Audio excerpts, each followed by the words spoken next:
हज़रत सैयदना इमाम हुसैन अलैहिस्सलाम आशूरे जे ॾींहुं जुमे मुबारक जे ॾींहुं 10 मुहर्रमुल हराम 61 हिजरी जंहिं वक़्तु करबला जे मैदान में मौजूद हुआ ऐं जुमे जो ख़ुतबो इरशाद फरमाए रहिया हुआ। उन वक़्तु इमाम आली मक़ाम इमाम हुसैन अलैहिस्सलाम रज़ियल्लाहु ताला अन्हु पंहिंजे काफ़िले जे ख़ीमनि जी हिफ़ाज़त जे लाइ पासे सां खॾ में बाहि ॿारे छॾी। बाहि ॿारियल जी तरफ़ ॾिसी हिकु बद ज़बान यज़ीदी मालिक बिन उरवा तंज़ करणु लॻो ऐं चवणु लॻो, ऐं हुसैन आख़िरत जी बाहि खां हिते बाहि लॻाए छॾी अथई छा?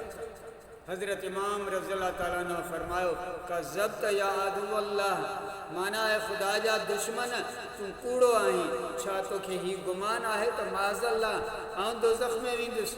इमाम आली मक़ाम जे काफ़िले जे हिकु जानसार जवान इमाम हुसैन रज़ियल्लाहु ताला अन्हु खां इजाज़त घुरी त मूंखे इजाज़त ॾियो त हिनखे वात में तीर हणण जी इजाज़त घुरी।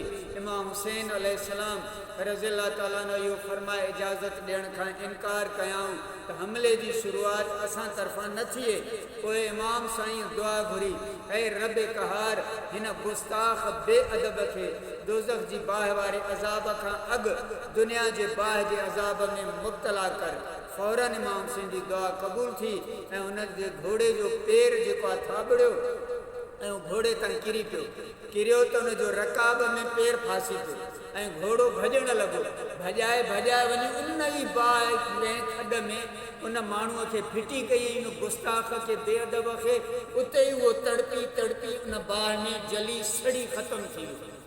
ऐं इमाम हुसैन अलैहिस्सलाम अल्लाह जी दरबार में सजदाए शुक्र अदा कयो, ऐं मुंहिंजा अल्लाह तो हुज़ूर जे बचड़नि जे बेअदब जो इते ई हिसाब ॾेखाई। अल्लाह से असां सभिनि खे इमाम हुसैन आली मक़ाम जी पैरवी करण जी सच्ची ख़िदमत करण जी सच्ची ग़ुलामी नसीब फरमाए। आमीन।